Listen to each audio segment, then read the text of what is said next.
do is I'm gonna let a flash go off, and you gotta kind of give me, show how clean you are. You know, you're going here, you know what I mean? So I'm just doing the flash now. Don't think too much about it. You know what I mean? Go ahead. Do your thing. Honey, yeah, look up. That's perfect. That's perfect. That's perfect. Okay.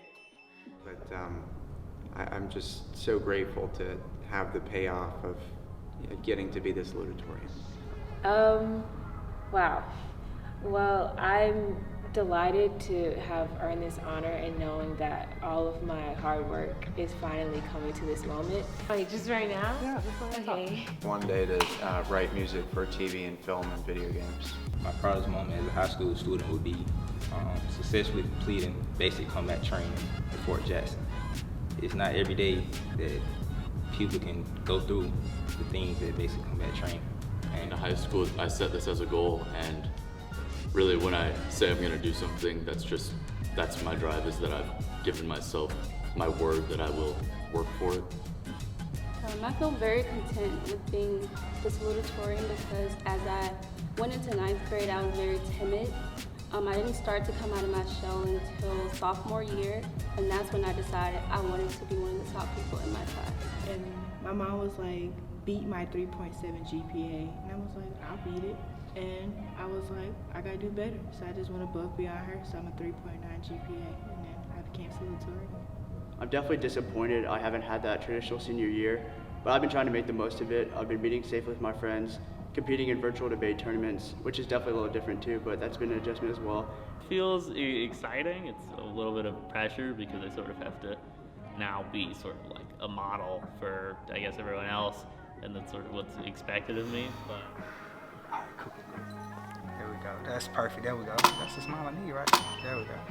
In order to be the valedictorian, salutatorian, star student, or whatever goal you have in life, advise that you understand the fact that it's not about how smart you are and about your IQ level. It's more of how much dedication and how much work you put into reaching your goals. I would say this year I was captain of my varsity volleyball team, and we made it to state for the first time in a very long time, and we won our region, and that was a big deal because I had never really gotten that far in volleyball for the entire 4 years of my high school experience until this year.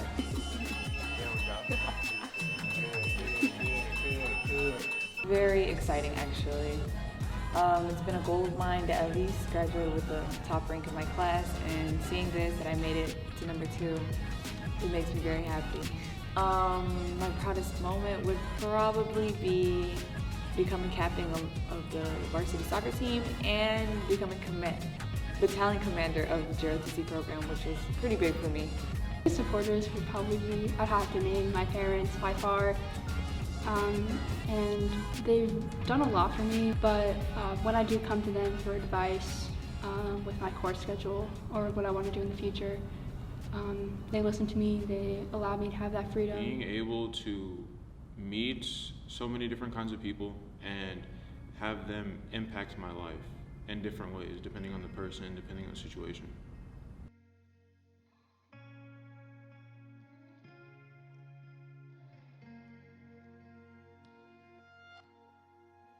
Definitely shifted a lot of elements of my life, obviously, transitioning from in-person to virtual learning. But with that shift came a test of whether I could adapt to that environment. With virtual learning, it put a lot more emphasis on self-improvement, because you have to focus a lot on yourself, and being isolated from a lot of people, it's a lot about whether or not you can support yourself emotionally. And I put a lot of pressure, not only myself, but I think everyone. The pandemic really did reshape my academic experience because it forced me to really take a look at the habits that I had been doing before. Of course, going through school and high school period, I kind of knew that the habits that I was doing were working, but when virtual learning came, all of them weren't working, and I was kind of going into a panic mode. But then I realized that I wasn't putting enough time into studying and really teaching myself the material, how it should be taught, because learning styles are important, and I didn't really learn the importance of them until the pandemic. It was hard. It was hard to adjust being completely virtual, something that I wasn't used to. It was really hard. I had to be more focused because I know, like in my own bed, that I could get unfocused. It really made me get tunnel vision of what I wanted, and in a way, it made me more focused than I would be in regular school. Yeah, do your thing. Yeah. I'm just gonna like smile, do like this or something. You know what to do. Okay, Making that big. ready? Yep. I would honestly say school from my bedroom kind of altered my work ethic, and that's really when I had to remind myself, like, you got to pick it back up. You still got goals. Like, just because you're not in the schoolroom doesn't mean schoolwork still comes first. So I really just had to reevaluate my goals again. So now I had to keep going just as if I was in a schoolroom.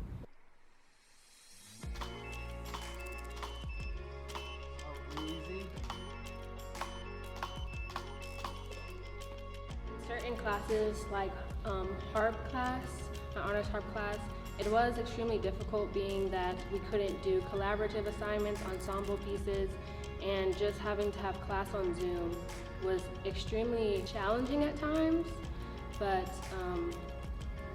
you know, interesting nonetheless. You play football or something? Yeah. What position? Back our region.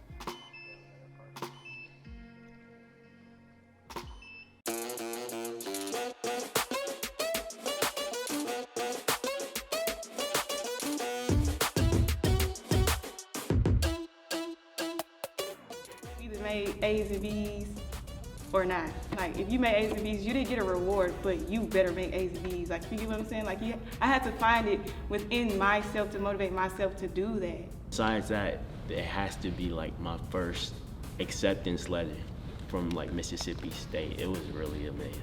It got me in my feelings, I'm not gonna lie. This moment is becoming a Coke Regional finalist because it's very, very competitive. It made me feel special because it was over 100,000 applications, and it made me feel very, very good about myself to receive such a distinguished honor. You know, getting here, you know, being salutatorian, it was a great honor just seeing it because I know I worked hard for it, and I know I worked hard to be at the top of my class. So, yeah. One line, just do it. Whatever assignments the teacher gives you, just go ahead and do it, get it out the way. If you need to study, just do it. Oh yeah, so my parents are always there for me, and like they help me if I'm like feeling discouraged. Like, we'll take a walk around the block, especially during COVID. We've started doing that a lot, and just encouraging me to always do my best. I wrote this down. I said, I think my proudest moment, it hasn't happened yet, but I think it will be being able to see all my friends and peers walk across the stage, knowing that we have been through a lot these last 3 to 4 years. So just seeing that, everybody get to the next level and everybody achieve what we've been working for so long, I think that will be my proudest moment other than this. This is my proudest moment.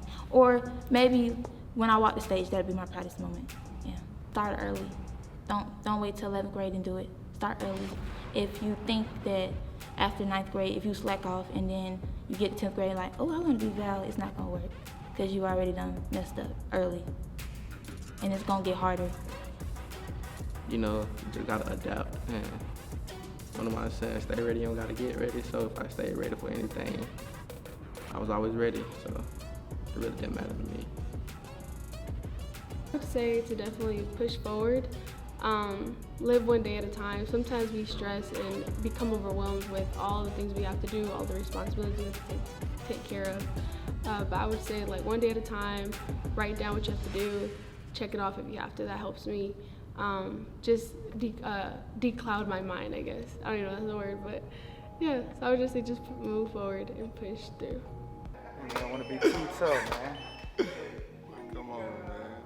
My advice to give other high school students that who strive to become valedictorian or salutatorian is focus and do your best and make sure you start in the 9th grade.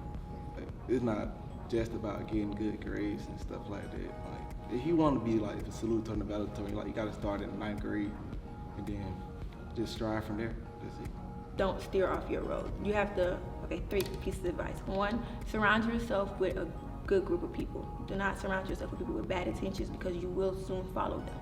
So do not surround yourself with people with bad intentions. You must stay on your road. Secondly, get you a support system. Never be afraid to open up to people, to tell them that you need help. Ask for help when needed or ask for guidance when needed because everybody needs help every once in a while, and it took me a while to learn that. And 3, time management is one of the biggest problems a high schooler has to go through. I just really want to be a person that I can be proud of, my parents can be proud of, my younger siblings can look up to. So I really want to set an example. And so I want, you know, because I'm like the oldest in my family, so I want to be someone that they can look up to and admire. The 9th grade year is the most important year, because that's when like your GPA, it needs to build and build and build, and your grades need to build as well. Just stay focused on school, participate, talk to other people, especially your teachers. You need your teachers' help if you need it at all. You always gotta believe in yourself. To start the year, I wasn't top of my class. I was second. And somebody told me, you know, what goal I had to reach. They told me the sacrifices it may take. That's also something, you know, one may have to do. It's going to take sacrifices. Whether it's sleep, whether it's a social life, it could be anything. But you're going to have to make those sacrifices. What motivates me is my household, my sisters, basically my family, really, because my sister, because she was the first one to actually go to college. She attended Boston University, so it's like she set the standard for us. So it's like I want to be better than her. So it's like I know I got to take the same steps that she did, but I try to do it better because it's like we kind of compete, but it's like we're not really in a competition. I would give other people who are striving to be STAR student, I would give them the advice of have a strong sense of self. That's really important because you have to know yourself in order to do well. So I would encourage that, and I'll also encourage to try as best possible. I know it's hard because hormones and emotions through teenage years, but try as best possible to control your attitude and your mindset because that will take you very far.